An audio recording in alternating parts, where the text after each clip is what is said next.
ವಿಶೇಷಣಗಳು ಮತ್ತು ವಿಶೇಷಗಳು. ಸಂಸ್ಕೃತದಲ್ಲಿ ನಾಮಪದ ಮತ್ತು ಗುಣಪದಗಳೆಂಬ ಎರಡು ಬೇರೆ ಬೇರೆ ಪದವರ್ಗಗಳಿಗೆ ಸೇರುವ ಪದಗಳಿಲ್ಲವಾದ ಕಾರಣ ಅದರ ಪದಗುಚ್ಛಗಳಲ್ಲಿ ಬರುವ ಪದಗಳೊಳಗೆ ವಿಶೇಷಣ ವಿಶೇಷ್ಯ ಸಂಬಂಧವನ್ನು ಕಲ್ಪಿಸುವುದು ಬಹಳ ಕಷ್ಟ. ಉದಾಹರಣೆಗಾಗಿ ಮೇಲೆ ಕೊಟ್ಟಿರುವ ಕೃಷ್ಣ ಸರ್ಪ ಎಂಬ ಪದಗುಚ್ಛದಲ್ಲಿ ಯಾವುದು ವಿಶೇಷಣ ಮತ್ತು ಯಾವುದು ವಿಶೇಷ್ಯ ಎಂಬುದನ್ನು ನಿಷ್ಕೃಷ್ಟವಾಗಿ ತಿಳಿಸಿ ಹೇಳಲು ಸಾಧ್ಯವಾಗದು. ಪದಗುಚ್ಛಗಳ ಮೊದಲನೆಯ ಸ್ಥಾನದಲ್ಲಿ ಬರುವ ಪದ ವಿಶೇಷಣವೆಂದು ಹೇಳುವುದಾದರೆ ಸರ್ಪ ಕೃಷ್ಣ ಎಂಬುದಾಗಿ ಈ ಪದಗುಚ್ಛದಲ್ಲಿರುವ ಪದಗಳ ಸ್ಥಾನವನ್ನು ಬದಲಿಸಿ ಹೇಳಲು ಸಾಧ್ಯವಿದೆಯಾದ ಕಾರಣ ಸರ್ಪ ಎಂಬ ಪದವು ಮೊದಲನೆಯ ಸ್ಥಾನಕ್ಕೆ ಬಂದು ವಿಶೇಷಣವೆಂದೆನಿಸಬಲ್ಲುದು. ಈ ಕಾರಣಕ್ಕಾಗಿ ಯಾವುದು ವಿಶೇಷಣ ಮತ್ತು ಯಾವುದು ವಿಶೇಷ್ಯ ಎಂಬುದು ಇಂತಹ ಪದಗುಚ್ಛಗಳನ್ನು ಬಳಸುವವರ ದೃಷ್ಟಿಕೋನವನ್ನವಲಂಬಿಸಿದೆಯಲ್ಲದೆ ಅವುಗಳಲ್ಲಿ ಅಂಗಗಳಾಗಿ ಬರುವ ಪದಗಳ ಸ್ವರೂಪ ಇಲ್ಲವೇ ಗುಣಧರ್ಮವನ್ನವಲಂಬಿಸಿಲ್ಲ ಎಂಬುದಾಗಿ ಪತಂಜಲಿಯಂತಹ ಸಂಸ್ಕೃತ ವೈಯಾಕರಣಿಗಳು ಅಭಿಪ್ರಾಯಪಟ್ಟಿದ್ದಾರೆ. ಕನ್ನಡದ ಪದಗುಚ್ಛಗಳು ಇದಕ್ಕಿಂತ ತೀರಾ ಭಿನ್ನವಾದವುಗಳು. ಕನ್ನಡದ ಕಪ್ಪು ಹಾವು ಎಂಬ ಪದಗುಚ್ಛದಲ್ಲಿ ಕಪ್ಪು ಎಂಬುದು ವಿಶೇಷಣವಾಗಿ ಮಾತ್ರವೇ ನಿಲ್ಲಬಲ್ಲುದು ಮತ್ತು ಹಾವು ಎಂಬುದು ವಿಶೇಷ್ಯವಾಗಿ ಮಾತ್ರವೇ ನಿಲ್ಲಬಲ್ಲುದು. ಅದರಲ್ಲಿರುವ ಪದಗಳ ಸ್ಥಾನವನ್ನು ಬದಲಾಯಿಸಿ ಹಾವು ಕಪ್ಪು ಎಂದು ಹೇಳಿದೆವಾದರೆ ಅದು ಸಂಸ್ಕೃತದಲ್ಲಿರುವಂತೆ ಒಂದು ಪದಗುಚ್ಛವಾಗಿ ಉಳಿಯದೆ ಒಂದು ವಾಕ್ಯವಾಗಿ ಬಿಡುತ್ತದೆ. ಕನ್ನಡದಲ್ಲಿ ಮೊದಲನೆಯ ಅಂಗ ನಾಮಪದವಾಗಿರುವ ಕೈದೀಪ, ತಾಯಿಮನೆ ಮೊದಲಾದ ಜೋಡು ಪದಗಳಿಗೂ ಮತ್ತು ಮೊದಲನೆಯ ಅಂಗ ಗುಣಪದವಾಗಿರುವ ದೊಡ್ಡಮ್ಮ, ಬೆಣ್ಕಲ್ಲು ಮೊದಲಾದ ಜೋಡು ಪದಗಳಿಗೂ ನಡುವೆ ಸ್ಪಷ್ಟವಾದ ವ್ಯತ್ಯಾಸಗಳಿವೆ. ಆದರೆ ಸಂಸ್ಕೃತದ ಜೋಡು ಪದಗಳಲ್ಲಿ ಇಂತಹ ವ್ಯತ್ಯಾಸವನ್ನು ಕಾಣಲು ಸಾಧ್ಯವಾಗದು. ಹಾಗಾಗಿ ಗುಣಧರ್ಮವನ್ನು ಸೂಚಿಸುವ ಪದವೊಂದನ್ನು ಬಳಸಿ ರಚಿಸಿದ ಕೃಷ್ಣ ಸರ್ಪ ಎಂಬಂತಹ ಜೋಡು ಪದಗಳನ್ನು ಮಾತ್ರವಲ್ಲದೆ ವಸ್ತುವನ್ನು ಸೂಚಿಸುವ ಪದವೊಂದನ್ನು ಬಳಸಿ ರಚಿಸಿದ ಚಂದ್ರಮುಖಂ, ಗೋಗರ್ಭಿಣಿ ಎಂಬಂತಹ ಜೋಡು ಪದಗಳನ್ನು ಸಂಸ್ಕೃತದ ವೈಯಾಕರಣಿಗಳು ಕರ್ಮಧಾರೆಯವೆಂದು ಪರಿಗಣಿಸಬೇಕಾಗಿದೆ. ನಿಜಕ್ಕೂ ಕೃಷ್ಣ ಎಂಬ ಪದ ಸಂಸ್ಕೃತದಲ್ಲಿ ಕನ್ನಡದ ಕಪ್ಪು ಎಂಬ ಪದದ ಹಾಗೆ ಒಂದು ಗುಣಧರ್ಮವನ್ನು ಸೂಚಿಸುವುದಿಲ್ಲ. ಇದಕ್ಕೆ ಬದಲು ಆ ಗುಣಧರ್ಮವನ್ನು ಪಡೆದಿರುವ ಒಬ್ಬ ವ್ಯಕ್ತಿ ಇಲ್ಲವೇ ಒಂದು ವಸ್ತುವನ್ನು ಅದು ಸೂಚಿಸುತ್ತದೆ. ಹಾಗಾಗಿ ಸಂಸ್ಕೃತದಲ್ಲಿ ಎರಡು ನಾಮಪದಗಳ ಸೇರಿಕೆಯಿಂದ ತಯಾರಾದ ತತ್ಪುರುಷಕ್ಕೂ ಮತ್ತು ಈ ಕರ್ಮಧಾರೆಯಕ್ಕೂ ನಡುವಿರುವ ವ್ಯತ್ಯಾಸ ಅವುಗಳ ಅಂಗಗಳಾಗಿ ಬರುವ ಪದಗಳು ಒಳನುಡಿಯಲ್ಲಿ ವಿಗ್ರಹವಾಕ್ಯದಲ್ಲಿ ಯಾವ ವಿಭಕ್ತಿಯ ಮೂಲಕ ಸಂಬಂಧಿತವಾಗುತ್ತವೆ ಎಂಬುದು ಮಾತ್ರ. ಅವು ಪ್ರಥಮ ವಿಭಕ್ತಿಯ ಮೂಲಕ ಸಂಬಂಧಿತವಾಗುವಾದರೆ ಕರ್ಮಧಾರೆಯವೆನಿಸುತ್ತವೆ ಮತ್ತು ಇತರ ವಿಭಕ್ತಿಗಳ ಮೂಲಕ ಸಂಬಂಧಿತವಾಗುವಾದರೆ ತತ್ಪುರುಷವೆನಿಸುತ್ತವೆ.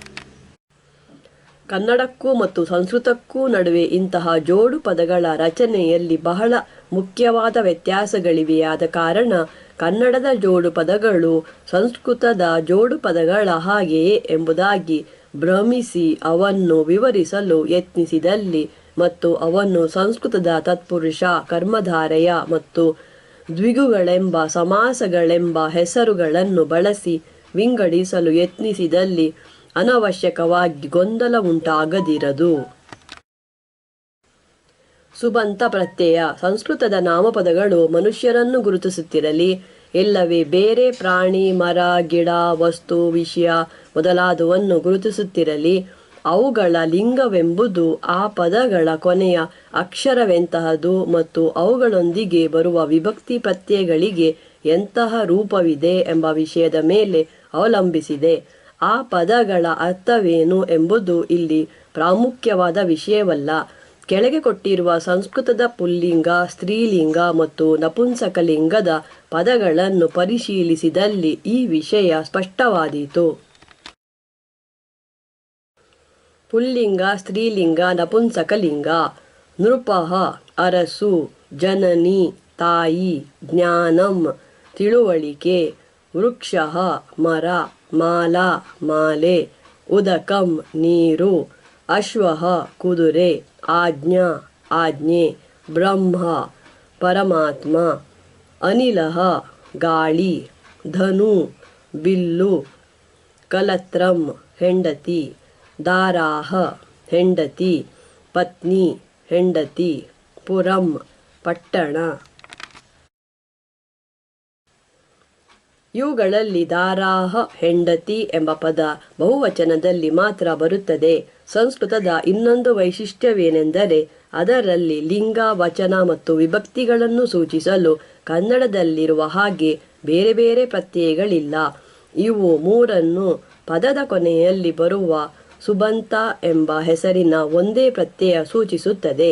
ಉದಾಹರಣೆಗಾಗಿ ಮೇಲೆ ಕೊಟ್ಟಿರುವ ಪದಗಳೆಲ್ಲವೂ ದಾರಾಹ ಎಂಬುದನ್ನು ಬಿಟ್ಟು ಅಲ್ಲಿ ಸೂಚಿಸಿರುವ ಲಿಂಗವನ್ನು ಮಾತ್ರವಲ್ಲದೆ ಏಕವಚನ ಮತ್ತು ಪ್ರಥಮ ವಿಭಕ್ತಿಗಳನ್ನು ಸೂಚಿಸುವ ಪ್ರತ್ಯಯವೊಂದರೊಂದಿಗೆ ಬಂದಿವೆ. ಕನ್ನಡದ ನಾಮಪದಗಳ ಲಿಂಗ ಭೇದ ಈ ರೀತಿ ಕೊನೆಯ ಅಕ್ಷರವನ್ನು ಇಲ್ಲವೇ ವಿಭಕ್ತಿ ಪ್ರತ್ಯಯದ ರೂಪವನ್ನು ಅವಲಂಬಿಸಿದರೆ ಅವು ಗುರುತಿಸುವ ವ್ಯಕ್ತಿ, ವಸ್ತು ಮೊದಲಾದವುಗಳ ಸ್ವರೂಪವನ್ನವಲಂಬಿಸಿದೆ.